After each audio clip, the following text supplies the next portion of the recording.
Hey everybody, welcome to the Healthy Inside and Out channel.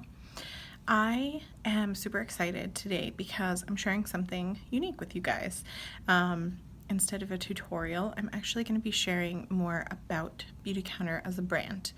I had the opportunity this weekend to attend the incentive trip, and during that incentive trip, one of the excursions that I chose was a garden walkthrough at LotusLand in Santa Barbara, California. And to my delighted surprise, the garden tour was actually given by Xavier, who is the product lead of Beautycounter. And I'd heard Xavier speak the day before and was super fascinated because he talked about how the product testing that they do at Beautycounter is more in depth. No, that's a talking point that I've heard for the entire year that I've been at Beautycounter, but had never really seen that in action until Xavier took out a binder, like literally this thick of paperwork, and compared that to a thin folder with literally like 5 pages in it, and said that the folder was the FDA requirements for launching a new product into the market, and the binder is what Beautycounter had done with the products and testing for their new product countermatch. So I was like, whoa, that's a huge visual.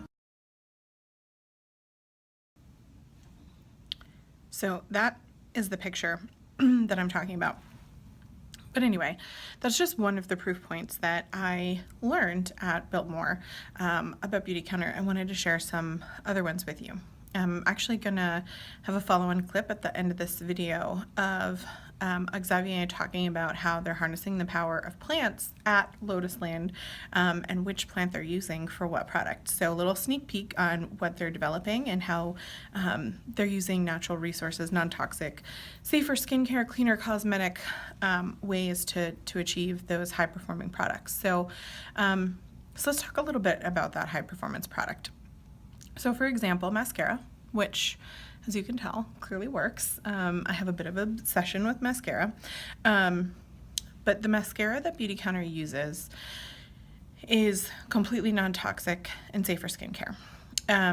They start with the mascara formula that 80% of the ingredients that go into the basic building blocks of an over-the-counter mascara, 80% of them are products that are on Beautycounter's never list. Things like parabens that they would never put in their formula. So they have to come up with ways to create the same look and the same feel without the toxins. So one of the super interesting things to me on this garden tour as we're walking around is this huge tree, like huge, massive. Here, I'm going to show you this picture. Okay, so that tree, you see, I'm not a small girl. That tree relative to my body size, you can't even see, it's about half of the height of that tree. And Xavier was saying that that's a Chilean wine palm. The Chilean wine palm is an endangered palm tree, as you've heard, because people are going down and chopping off the tree because it's so difficult to get to the top, to the fruit. And things like palm oil and palm sugar have become a new market, and farmers are just chopping them down so that they can get to the tree without having to figure out a way to scale it because it's so massive and difficult to chop down. So Xavier really wanted the fruit of the Chilean wine palm. He wanted to be able to access the seed pods or whatever it is at the top of the tree because there's a special fiber in it. The fiber is what has gone into the volumizing mascara, which is what I'm wearing, as well as the Repair and Nourish shampoo and conditioner, which is also what I use for my curls. The fiber helps build onto our own hair follicles, and the whole Beautycounter team was not comfortable with the idea that it would be non-sustainably harvested. So you know what Beautycounter did? Beautycounter worked with local farmers to help them utilize a tool that he described like this. He says it's like a little bicycle, and it allows them to ride up the tree to get to the top, to harvest the fruit when it blooms annually, pull it down, and then use that fruit for Beautycounter instead of chopping down the tree. Like, crazy to me that they didn't just find a sustainable farmers, they worked with farmers to help them become sustainable so that they could have greater quantities of this fiber in order to utilize it in the mascara and the shampoo and conditioner. That was like crazy mind blown while we were walking around. So that's why I hugged the tree, because I'm super in love with the shampoo, conditioner, and mascara. So I was like, thank you, tree, for giving me these products. All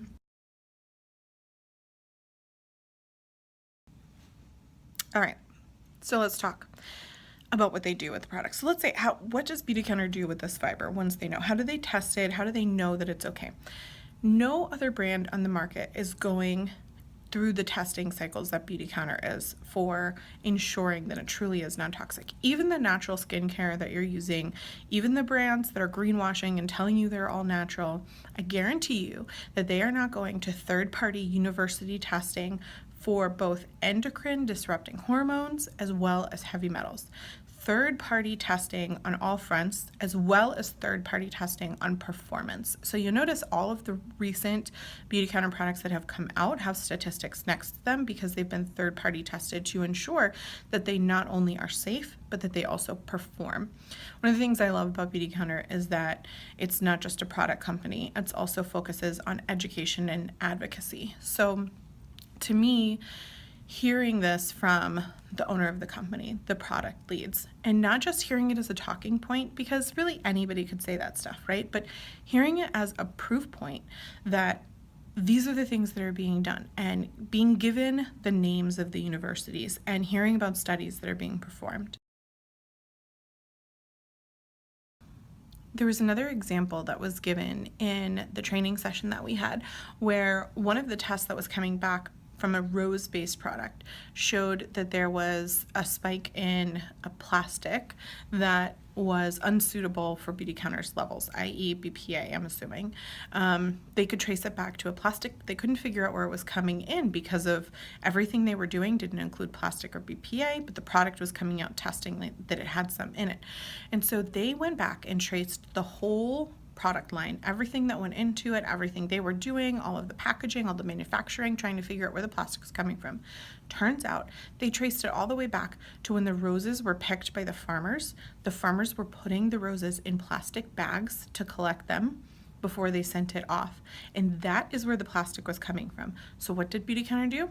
They worked with the farmers to get safer collectible product, probably like burlap or something like that, canvas, and then the product was able to come out and tested perfectly safe with none of the hormone disrupting chemicals, BPA, from the plastic.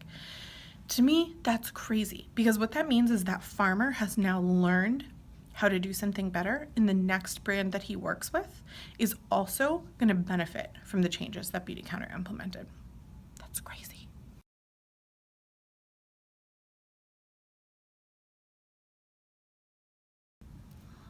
So why does it matter? Why does plastic matter? Why does BPA matter? Okay, seriously. I know that a lot of people don't know this, so I'm going to run through it really quick. There was an example that was given during the training. You are welcome to Google anything you want about BPA. It doesn't even have to do with beauty, skincare, nothing.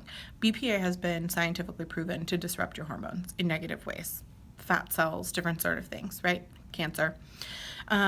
So one of the things that was fascinating is they discussed a study that was done where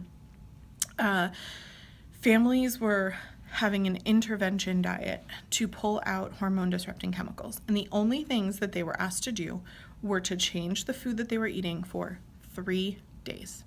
That's it, 3 days. And what they were asked to do is not completely overhaul their diet or anything crazy. They were simply told, don't eat food out of a package, don't eat food out of a can. Eat fresh food. That's it. That's it. Okay? Imagine how your life might change if you didn't eat food out of a package for 3 days. So the study measured the hormones in the family member's urine at the beginning of, before the intervention diet, and then again at the end. So 3 days later. Do you want to guess how much the hormone disrupting chemicals and toxins were found in their urine on day 3?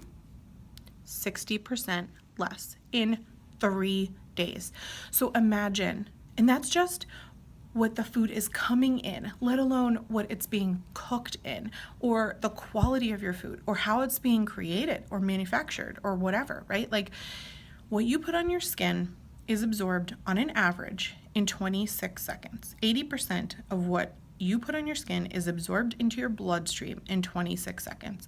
If you are putting things on your body that have been stored in plastics or created with known toxins banned in the European Union, but not America, because we're not going to change our rules since 1938. Too many lobbyists fighting against that. But let's say if you change that, how would the hormones in your body be measured differently in 3 days, 30 days? Imagine how much you're helping the inside of your body. That's why this channel is called Healthy Inside and Out, because there are things happening in your body that you don't even know about. And to me, I'm willing to take the extra effort. It's not even an extra cost for me, because I was already buying crazy expensive stuff from Sephora and MAC and department stores. I'm willing to make that effort and to find brands that are safer and cleaner for my family to live a healthier life. That's what I really want this channel to focus on.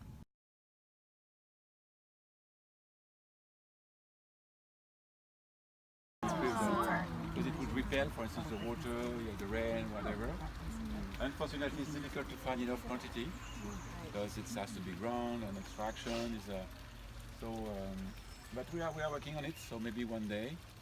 And some people use this approach today to develop self-cleaning glass. At home, you have to clean your shower. It's dirty, and so they put a small coat. Coat is a chemical way to do it, but they replicate the approach.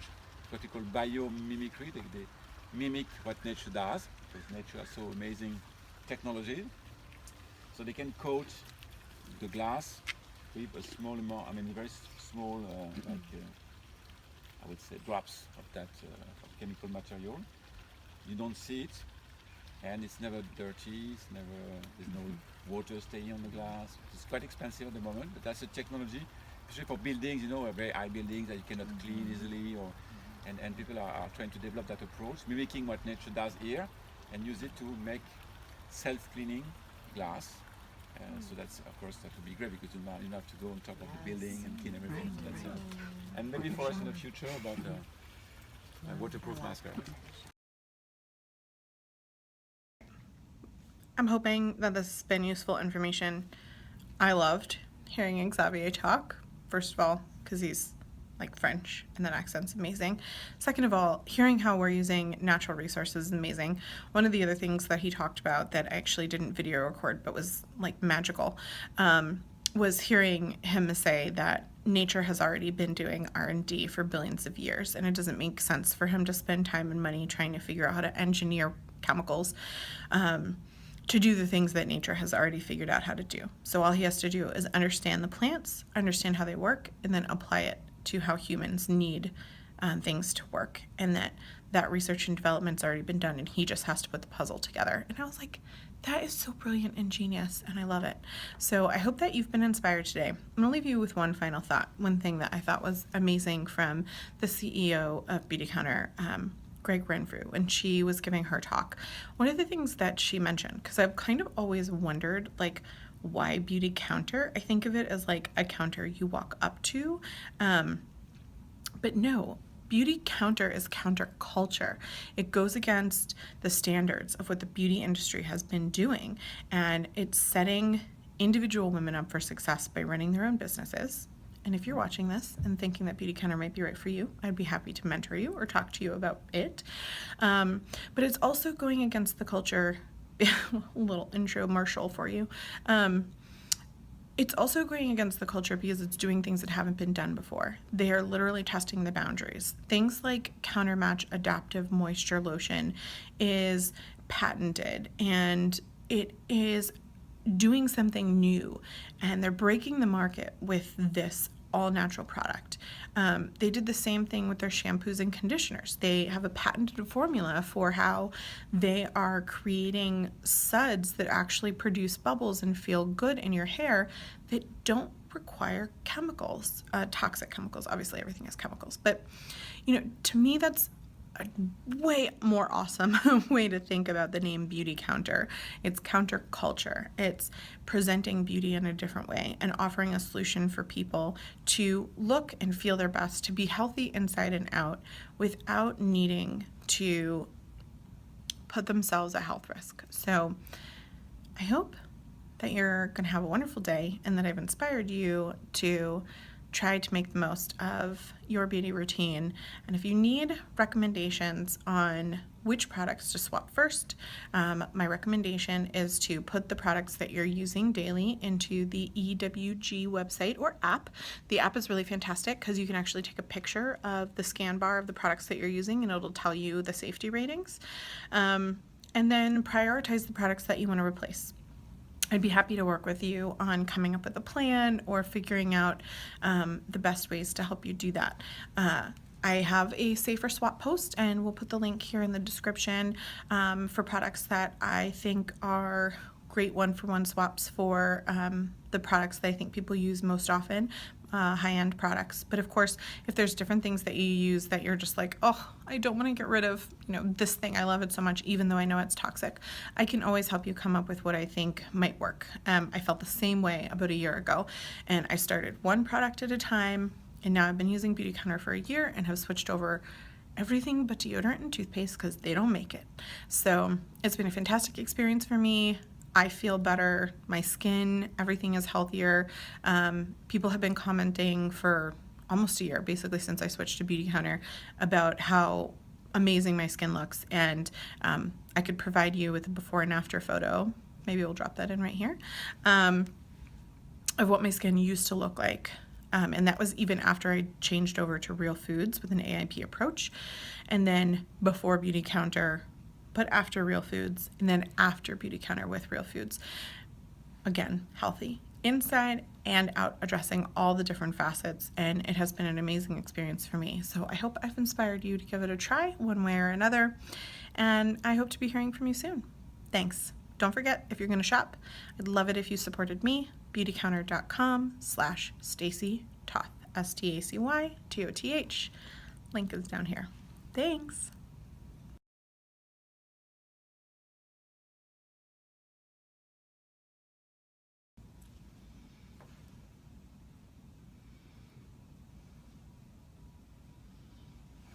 Like, whoa, that's a huge visual. During our, let's do a little judge here. There's another, got a point from Matt.